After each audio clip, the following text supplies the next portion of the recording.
자, 그러면 오늘은 박지원에 대해서 좀 알아보도록 하겠습니다. 일단 그 박지원 하면은 크게 비교되는 사람이 그 조선 후기에 이제 정약용이죠.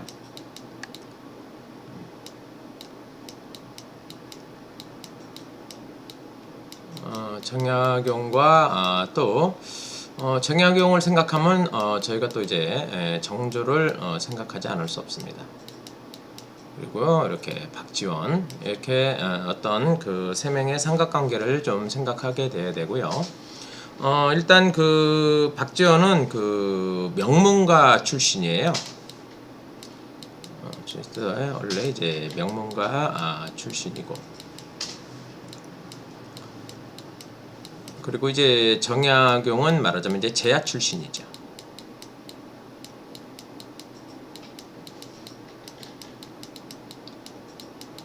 제야 출신이었고요. 그래서 그 일단 그 박지원은 그 당시 이제 그 노론이고요. 이렇게 구분할 수가 있겠습니다. 그리고 이제 그러면 정약용은 이제 남인이 되겠죠.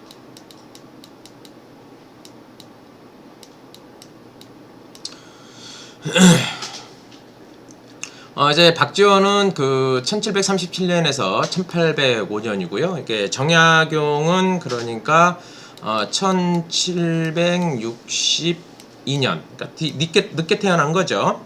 항상 그 거의 30년 넘게 늦게 태어났습니다. 그래서 1672년에서 1836년까지 살아요. 30살 늦게 태어나서 뭐 한 30년 더 살았다 보시면 되고, 그 다음에 이제 그 정조가 1752년, 그러니까 그 정약용보다는 형님뻘 되죠. 하지만 박지원보다는 이제 늦게 태어나고요. 1752년 돼서 정조가 정확하게 1800년까지 삽니다. 그래서 이렇게 구분을 하게 되면 많이 비교하게 될 것 같아요. 그래서 그 서로 그 박지원하고 이 그 정약용하고는 서로 그 꼭 비교해서 하시는 게 좋을 것 같아서 이렇게 집어봤습니다. 그래서 박지원은 조선 후기에 이제 문신이고 실학자이면서 그 사상가죠. 그 외교관이고 소설가입니다. 그래서 그 이 연암 박지원은 호는 연암인데, 박지원은 그러니까 그 당시 이제 명문가라고 그랬죠. 그 당시 지금 이제 서소문이죠. 서소문. 서소문 그 밖에, 그 서소문 밖에 그 야동이라는 데서 태어납니다. 야동에서 태어나게 되고요. 그 일찍부터 원래 명문가였기 때문에, 근데 이제 박지원 같은 경우는 그 금방 이제 과거를 포기합니다. 그 당시 과거 시험을 금방 그 포기하고, 박지원 같은 경우는 이제 거지 출신이죠. 거지나 이런 그 불황자, 아니면 뭐 이제 분뇨장수가 좀 유명한데, 분뇨장수 등과 거리에 이제 떠돌이들과 같이 이제 교유를 하죠. 같이 이렇게 어울리며 놀면서, 그래서 그 이 박지원은 그 어떤 고전 소설에 그 크게 한 봉오리를 차지하는 따 할 수 있겠습니다. 그래서 이런 체험담을 이제 쓰게 된 그 이따 뒤에 나오겠습니다만, 방경각 외전이라는, 방경각 그 외전, 이것이 그 이들의 그 대한 어떤 체험담이라 하겠습니다. 이렇게 적혀 있다 하겠습니다. 그래서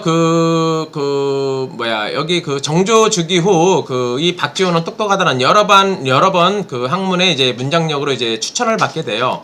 그런데도 박지원은 그 들어가지 않죠. 하지만 하도 많이 하다 보니까 이제 고사하다가 한번 이제 그 집안에 거듭된 공고로 이제 1786년에 이제 낮은 그냥 그 말단관직이죠. 문음으로 나간 것은 있습니다. 그래서 그 외에는 없죠. 그래서 연암의 어떤 그 시대를 보면 이제 다산 정약용과 이제 많이 비교가 되는데, 이 정조 시대에 이제 아주 더 두 명이 다른데 이제 하나는 천재 연암과 이제 다산이라 할 수 있겠습니다. 그래서 어떤 세계관이나 삶의 스타일이 굉장히 다르죠. 그리고 문체나 당파까지도 모두 달랐다겠습니다. 제가 말씀드렸듯이 노론과 그 남인 뭐 이렇게 보시면 되겠습니다. 그래서 연암 노론은 이제 명문가 출신이고 이제 과거를 그 포기했고 연암은 혼자 하려고 하는 프리랜서며 그래서 낮은 미간 말직에서 전전합니다. 그래서 권력의 중심에서 그 박지원은 굉장히 멀어져 가려고 계속해서 했습니다. 하지만 그게 반해서 다산 정약용은 남인 출신이고 이제 제하 출신이죠. 하지만 그 다산은 적극적으로 과거에 시험 봐서 들어오고 물론 이제 정조의 사랑을 많이 받습니다만 그래서 철저한 관료의 길을 걷게 되죠. 그래서 권력의 한 중심에서 들어가려고 무대 노력해서 하죠. 그래서 많은 큰 그 노력을 합니다. 그래서 연암글에서는 어떤 다산의 말도 한 번도 나오지를 않아요. 하지만 정약용 다산글에서는 목민심서 중에 그 박지원의 열애일기가 이제 몇 대목 그 나오게 되는데 거기에 대해서 이제 인용해서 몇 구절 나오고 합니다.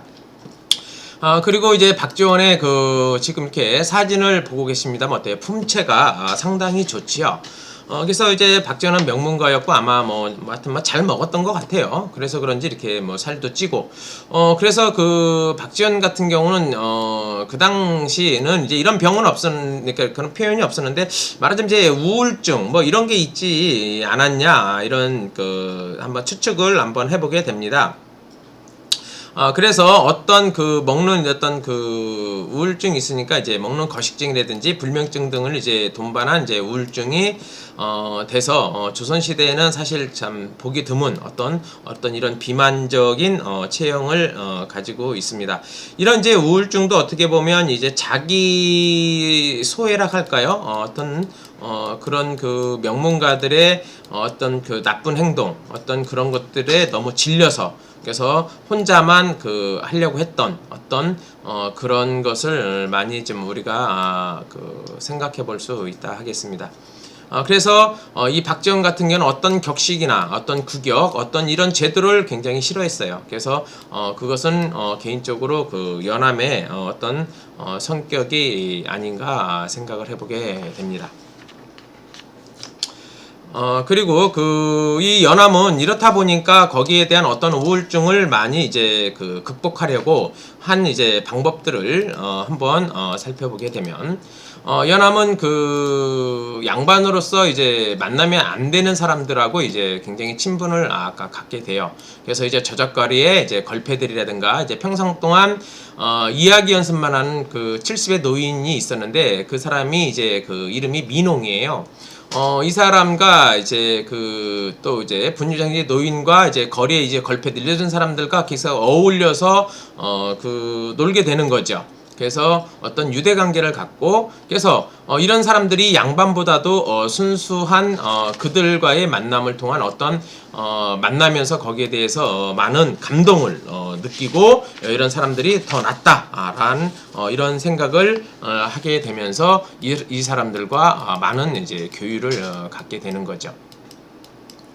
그래서 연암이 어떠한 이런 우울증을 가지고 있는데 이런 포인트를 보게 되면 이런 많은 새로운 사람들과 만나면서 그런 외로움을 달랬고요. 그러면서 글쓰기를 통해서 아까 말씀드린 반경각 외전이라는 이런 데에서 반경각 외전이라는 작이 있는데 이것이 요 글씨가 틀립니다. 요게 방입니다. 방경각 외전이라는 데서 연암이 이제 최초의 어떤 소설집이 나오게 됩니다. 그래서 거기에는 어떤 이런 거지, 몰락한 무반이라든지 농부 등 하층민 등이 주요 대상이 되죠. 그 외에 많은 책이 있는데 양반전이랄지 지금 여기서 얘기하는 이제 민홍전이랄지 예택선생전 등등이 많이 있습니다. 여기에 대한 것이 연암이 서로 외롭고 할 때 치료했던 어떤 그런 포인트가 많이 담겨져 있다고 할 수 있겠습니다. 연암이 그 선비에 대한 그런 어떤 생각은 이렇게 있어요. 이제 그 사라는 것은 이제 학자를 얘기하는 거고, 그래서 이제 그 상은 상인, 농민, 그 공인에 대한 이 사상, 그래서 사상, 농공, 뭐 보통 이렇게 얘기를 합니다. 그래서 이 선비는 그 독서하면서 문장 쓰는 존재라고 생각을 해요. 그래서 어떤 언어의 길이 곧 철학이고, 그 사람에 대한 그것을 보는 어떤 인문학, 인문학 이런 거에 대해서 이 연암은 깊이 팝니다.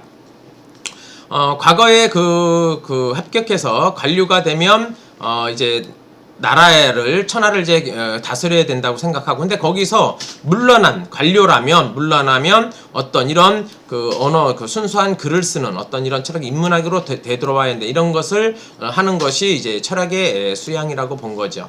그래서 선비 이 사라는 것은, 이제 선비가 된다는 것은 어떤 이런 것은 이제 계급적 특권이라기보다는 관료로서 특권을 누릴 때는 가장 어떤 이런 걸 하게 되면 이제 부패가 된다. 그래서 결국에는 연암 박지원은 이런 집단에서 벗어나려고 계속 이런 그 정치를 하지 않으려고, 그래서 과거도 포기하고 계속해서 이런 관리가 되지 않으려고 합니다. 그런 것들을 우리는 이 박지원에 대해서 많이 느낄 수가 있죠. 그래서 이 박지원은 철저하게 이제 또 운동 생활에 이제 젖어 들어가는데요. 박지원은 그 어떤 운동 생활에 이제 보게 되면 그 연암 박지원은 그 어떤 그 우도라는 게, 이게 그 우도라는 게 이제 우정의 도죠. 이게 우정의 도라고 보시면 되겠습니다. 그래서 그런 어떤 보게 되면 그 백탑 청년파를 이제 그 이것이 이제 지금으로 얘기하면 이제 파고다 공원이죠. 여기서 이제 친구들하고 같이 그 연암이 이제 친구들과 함께 만든 것이 이제 백탑 청년파인데, 이 사람들과 이제 지식과 우정의 네트워크로 구성해서 모든 지식의 어떤 거기서 이제 피우고 노는 거예요. 그러니까 그 어떤 거기서 굉장히 우정이 이제 깊죠. 거기에 한 또 그 도도 있는 거고요. 그래서 일종의 하나의 한 심포지엄 같은 건데, 거기에서 이제 박지원이가 또 다른 그 박지원은 이제 북벌론에서 이제 그 위에 북학 그 청나라로부터 어떤 것은 이제 기술을 이제 배워야 된다. 그래서 청나라로부터 이제 그 좋은 기술은 이제 배워야 된다. 이런 것을 이제 그 얘기를 많이 하죠. 그래서 이런 청년파가 있었는데, 나중에 이 그 연암 박지원이 있을 때 이 사람들이 그 박지원에 대해서 많이 도와주게 됩니다. 뒤에 나오면 제가 운동 생활에 대해서 여기 뒤에 나오네요. 또 얘기 말씀드릴게요. 어떤 그 오래된 어떤 문서를 타파하고 그 어떤 것을 이제 바꿔야 된다. 그래서 문체의 새로운 시도를 많이 했고요. 그러니까 한문을 그 쓰는 사람들의 표준 문체 이제 격식을 중시했고, 일상어나 속되다고 생각했던 어휘들도 피하지 않아 무척 자유분방한 문체로 박지원은 글을 썼다고 우리가 볼 수 있습니다. 박지원은 그래서 이제 나중에는 그 운동 생활을 하게 되는데요. 이때 이 백탑 청년파가 많이 도와주게 됩니다. 그래서 도피는 그 황해도 금천군 그 연합 협으로 이제 도피를 하게 되는데, 그 당시 그 홍구경이가 문장을 이제 잘 쓰는 이 연암이 좀 위험하다고 생각을 한 거예요. 그 정조를 처음에 모든 그 정조를 만들었다고도 볼 수 있는 이 홍구경이가 초창기에 권력이 막강했죠. 이때 항상 그 집안도 좋고 그런 그 집안이 좋고 명문가였던 이 박지원을 항상 경계하지 않을 수 없었는데, 그래서 이 박지원은 그 도피를 합니다. 그래서 그 항해도 금천군으로 도피를 하는, 그러니까 제거를 하려 했기 때문에 도피를 하는데, 이때 친구들이 이쪽에 그 연합협으로 도피를 운동을 하게 되죠. 그래서 이 연합협에서 운동 생활하면서 굉장히 외로웠죠. 그래서 이런 글들이 또 많이 나오지 않았나 합니다. 하여튼 이 당시 박지원은 글을 워낙 잘 썼기 때문에요.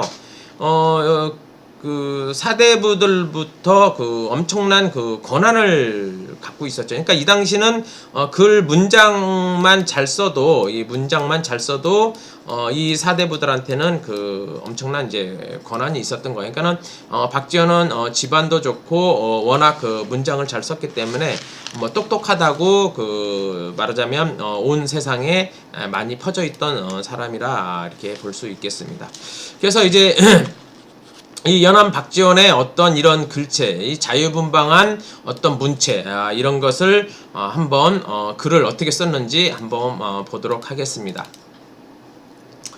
박지원의 그 연암집 제4권에 있는 건데요. 그 세석은 이렇게 한자는 정확하게 읽어보시고요. 축실연암하 내자 화장동 뭐 이렇게 쭉 그 의장 심수거 임수석 휴겸 정관총 뭐 이렇게 읽어보시면 되는데, 자, 이것은 그냥 해석 부분으로 제가 설명을 드리겠습니다. 그 연암이라 그 아랫집을 지으니 바로 화장산 동쪽 이로세 수석에 다다를 땐 지팡이 짚고 물거리를 베느라 낫을 친다오. 기이한 바위는 푸른빛 이슬진 병풍 같고 그윽한 여울물 소리 궁음곡조로 울리네. 뜰 안에 심어놓은 건 무엇냐 하면 복숭아와 대나무, 소나무 단풍일세. 시냇가 푸른 사슴물을 마시고 섬돌의 꿩이 내려 곡식 쪼누나 집 처마 정교하게 달을 새기고 추녀 끝에 풍경은 바람의 절로 우네. 해다 가도 사람은 아니 보이니 정막에 사로잡힌 방지기 신세. 참 지금 이렇게 그 글을 봐도 참 지금도 참 잘 썼다, 이런 생각이 많이 듭니다. 참 표현도 좋고 하죠. 그래서 박지원은 이 정도로 글을 훌륭하게 썼고 많은 글들이 지금도 남아있다 하겠습니다. 일단 연암하면 가장 대표적인 게 아무래도 열하일기가 가장 잘 알고 있는 게 아닌가 싶습니다. 연암의 그 열하일기의 가치에 대해서 또 조금씩 살펴보면서 이 깊이를 또 한번 들어가 보도록 하겠습니다. 일단 그 연암일기 그 하면은요, 이런 그 가치를 보게 되면 일단 연암이 이것이 그 나이 그 40대에 쓴 거예요. 그러니까는 참 무르익었다, 그랬을 때 글을 썼다, 이렇게 볼 수가 있고요. 이 글을 대표적으로 보면 굉장히 자유롭다, 자유분방하게 썼다는 것을 우리가 좀 그 알 수 있을 것 같아요. 뭐 이런 표현 아까 그 뭐 정약용 얘기 대표적인 비교되는 게 이제 정약용은 일단 뭐 정약용 대표하면은 이제 그 목민심서죠. 근데 이제 이 목민심서 같은 경우는 그 조금 그 뭐라 그럴게 재미가 없어요. 읽을 때 재미가 좀 없다. 왜냐면 이제 그 고지고대로 쓰기 때문에 좀 재미가 없죠. 근데 이 열하일기는 지금 읽어보시면 읽기가 굉장히 편해요. 그리고 한번 읽으면 그냥 글이 쭉쭉쭉쭉 나가죠. 지루하지 않고 좀 재미있다, 이런 걸 볼 수 있다 하겠습니다. 일단 열하일기는요, 세계에서 나온 그 여행기 중에 가장 그 좋은 책이라고 얘기할 수 있을 것 같습니다. 그래서 뭐 어떤 뭐 동방경문호 서양인이 신비한 것을 내하란 문장이 그 아니라 이런 그 다큐식으로 돼 있다 할 수 있죠.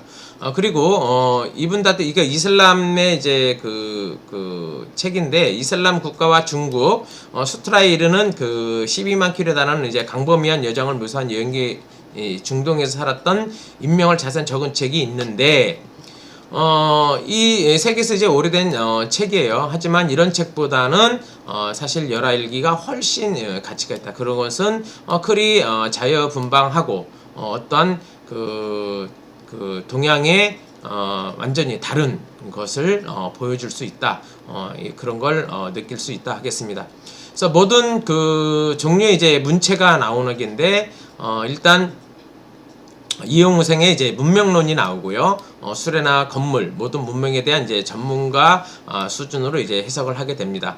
그다음에 뭐 자연공학과, 기술공학에 대한 그 연함의 그 어떤 똑똑함, 박식함이 볼 수 있다 하겠죠. 그래서 이 글에는 어떤 리듬도 타고 어떤 그런 문장을 우리가 엿볼 수 있습니다. 그래서 이국에서 겪는 정치랄지 언어, 풍속도 많이 엿볼 수가 있습니다. 그래서 어떤 그 형세를 그 천하의 형세를 보고요. 자기 존재에 대한 탐구에 대한 내용도 있습니다. 그래서 문체가 가지는 모든 실험 정선이 그 정신이 나타나는 것이 열하일기라 하겠습니다. 이 열하일기를 이제 쓰게 된 그 동기는 그 삼정령이 이제 박명원이 이제 청나라의 그 당시 이제 황제에게 1780년에 이제 그 청나라 황제 그 70세가 되는 만수설에 그 가게 되는데, 여기 그 당시 이제 박지원 나이는 이제 44세예요. 이때 축하사절로 이제 그 박명원이 가게 됩니다. 이 가게 되면서 개인 수행원 자격으로 그 당시 이제 데려갈래 가지고 이제 박명원이가 박지원을 그 데려가게 되는 거죠. 그런 그 과정이 써 있는 게 이제 열하일기라 하겠습니다. 그래서 5월에 길을 떠나서 그 10월에 돌아오는데 장장 6개월에 걸친 대장정의 기록이 바로 열하일기인 것입니다. 연대기적으로 기록하면 매일매일 그 일기 형식으로 썼고요. 독자적인 기록, 그 야출고 북기라든가 일야 구도하기, 그 한연 도종록 등등 많이 있으니까 제가 이 뒤에서 열하일기독가 이런 것을 말씀 좀 뭐 글 내용을 좀 보여드리도록 하겠습니다. 이런 그 박지원은 이렇게 그 청나라의 북궐에 가면서 정말 그 선지 문화를 많이 보고, 그래서 지금 조선과 이 청나라의 어떤 이 문명은 정말 이 조선 조그만 나라와 이 청나라와의 이것은 뭐 엄청나게 다르다는 걸 보게 된 거죠. 그래서 이 청나라의 이것을 배워야 된다. 그래서 그런 것을 좋은 문물을 다시 보고 이런 걸 강조하게 되게 되는 것입니다. 박지원이 그 북벌에 대한 어떤 시선을 보면 그 북벌은 그 가보니까 너무 대단한 나라라는 거죠. 그래서 쉽게 얘기해서 저희 나라에서 뭐 예를 들어서 칼 들고 뭐 이렇게 싸운다면 여기는 뭐 더 뛰어난 칼이고, 우리나라의 어떤 말 타는 솜씨를 보면 형편이 없는데 이 나라의 말 타는 솜씨는 굉장히 대단했다는 거죠. 이렇게 대단한 게 눈으로 직접 봤더니 이 조그만 데에서 이 나라를 친다는 것은 참 박지원이 볼 때는 실제 보지 않고 했을 때는 몰랐지만 눈으로 실제 봤을 때는 참 어이없는 생각이다, 이런 것을 느끼게 되는 거죠. 그래서 어떤 중국인들이 타는 그 군인들이 타는 이 말 타는 솜씨는 정말 뭐 우리나라는 뭐 상대가 되지 않는, 이 조선에서는 상대가 되지 않는 것을 보게 되죠. 그래서 황제의 그 말타는 동상이랄지 이런 걸 보고 알 수 있습니다. 그래서 조선군의 말타는 솜씨는 참 한심할 정도인데 이런 상태로 어찌 그 북벌을 논하겠는가. 그래서 말도 되지 않는 소리 하지도 말아라. 청나라의 문명을 배워야 된다. 이렇게 많이 주장을 하게 됩니다. 영경에서 이제 그 열하로 가는 표현을 보면 열하, 그 황제들의 행궁으로 사용하던 곳입니다. 그러니까는 어떤 중국의 궁궐 수도가 있었다면, 글쎄 우리나라에 뭐 대통령 청와대가 있었다면 청남대라고 그러잖아요. 그 청남대라고 그 휴양지 대통령들이 그 예전에 지내던 휴양, 뭐 이런 곳이라고 보시면 되겠습니다. 이런 곳에 가는 곳을 이제 열하는 곳이 있는데, 그 여기를 가려고 하면 이제 압록강을 건너서 이제 요동으로 해서 요동벌판을 지나서 이제 지금 얘기하면 이제 그 성경, 그러니까 영경이죠. 거기 이제 북경에 도착을 합니다. 그래서 그 당시 북경에 도착할 때 그 거리가 2300리인데 거기 갈 때 말하자면 폭우라든가 폭염 이런 것이 계속해서 반복하게 돼요. 그래서 그 과정이 정말 너무 힘들었던 거죠.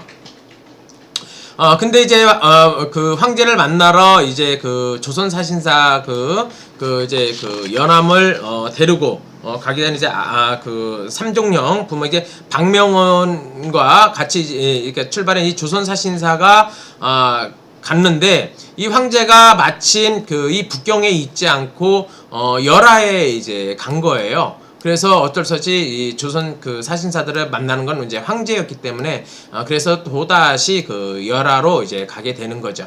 그래서 영경에서 다시 열하로는 한 700리가 됩니다.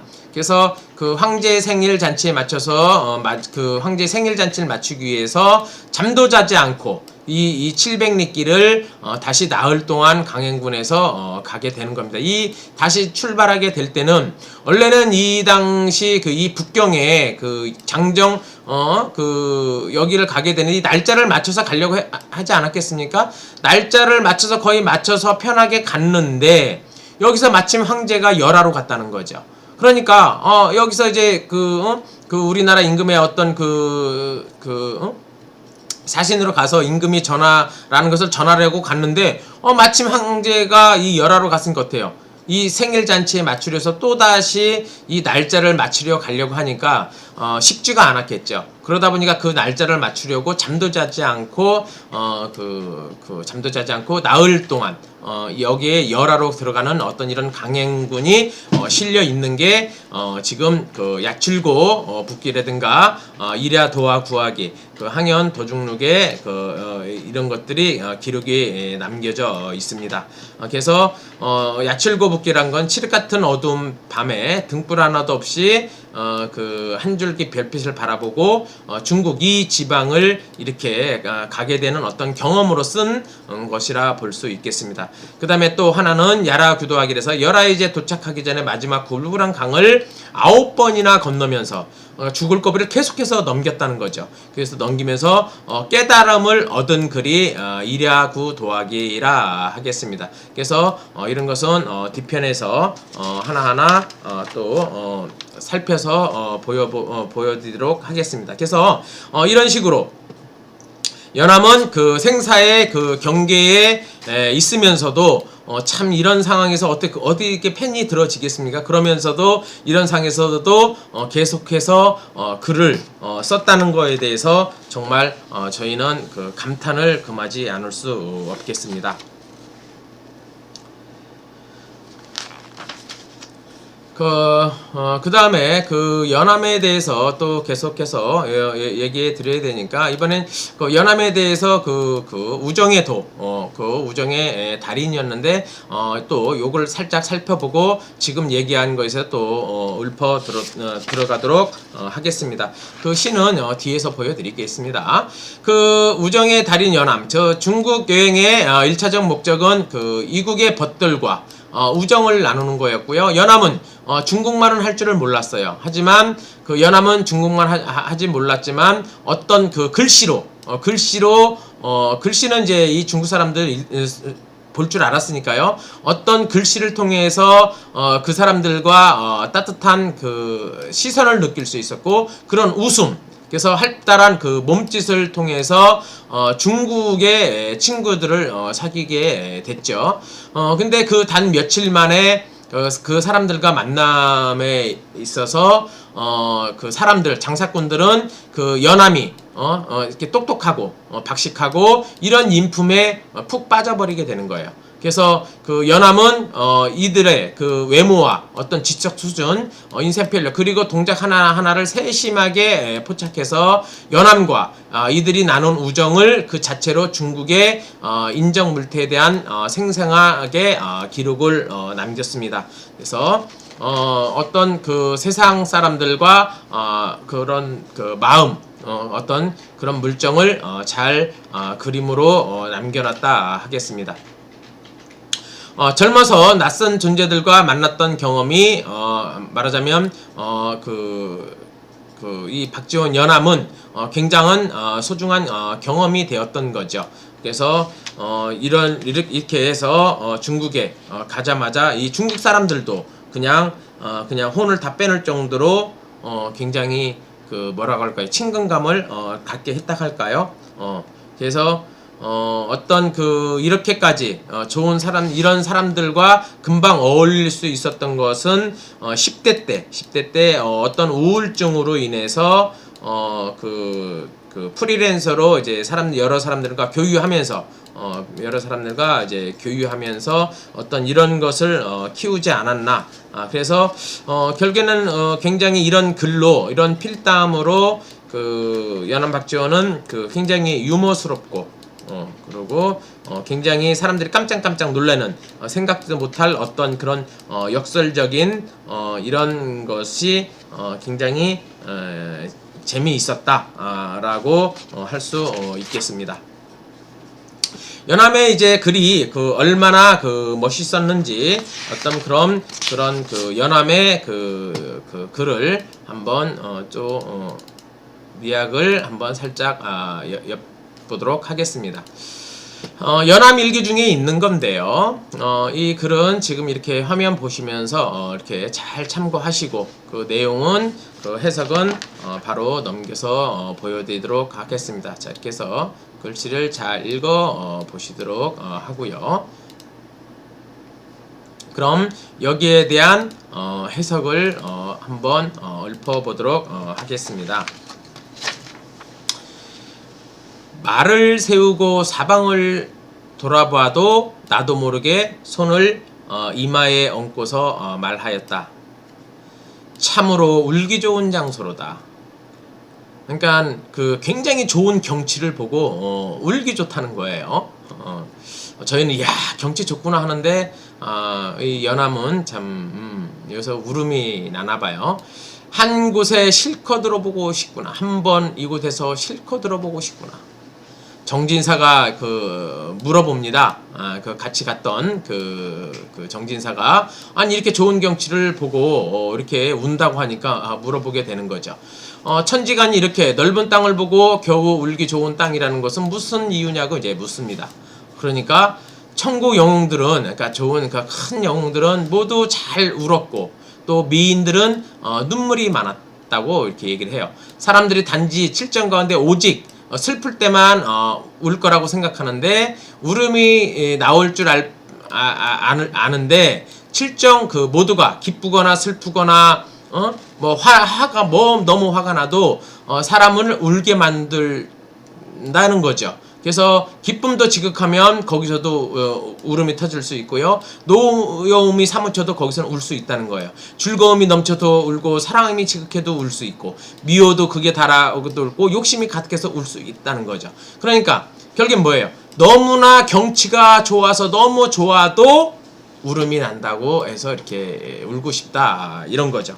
그러니 이 글을 볼 때 얼마나 그 글이 아름답다는 것을 알 수 있을 것 같아요. 그래서 슬픔만이 울음이 표현되는 것도 아니고 모든 감정이 지극히 깨지면 울게 된다는 거죠. 그래서 내 안에 올라오는 기운이 존재에 느끼는 경이로운 환희와 인해 이 요동벌판이 넓은 이 광활함을 보고 어찌 내가 울지 않을 수 있겠냐 이런 글이 되겠습니다. 글 하나만 좀 더 볼까요? 글 하나를 더 보게 되면 이렇게 열알기에 적혀 있습니다. 한번 해석을 한번 해보면 아이가 어머니 태 속에 자리 잡고 있을 때 캄캄하고 막막한데 에워싸여 갑갑해 하다가 하루아침에 탁 트인 그러니까 엄마 뱃속에서 이제 아기가 태어날 때를 얘기하는 거예요. 탁 트인 넓은 곳에 빠져나오니까 손과 발을 쭉 뻗을 수 있는 거죠. 엄마 뱃속에는 웅크리 있다가 그러다가 마음이 그러니까 환한 것 같아요. 너무 시원하게 확 터이니까 어찌 감정을 다 참된 소리를 한바탕 울음으로 응애 하고 울지 않겠냐는 거죠. 너무 좋아서 손과 발이 쭉 뻗어나오니까 운다는 거죠. 이런 까닭에 어린아이의 거짓없는 울음소리를 늘 마땅히 본받아야 한다. 이렇게 애기 태어난 모습도 이렇게 아름다운 이런 모습으로 쳐다봤다는 겁니다. 참 좋은 글이고 좀 대단한 거죠.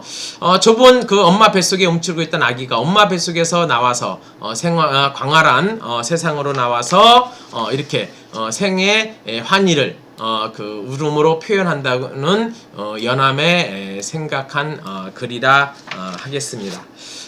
시간이 그 녹화 테이프가 또 다 됐으니까 이런 글을 다음 두 번째 시간에 또 계속해서 나누도록 하겠습니다.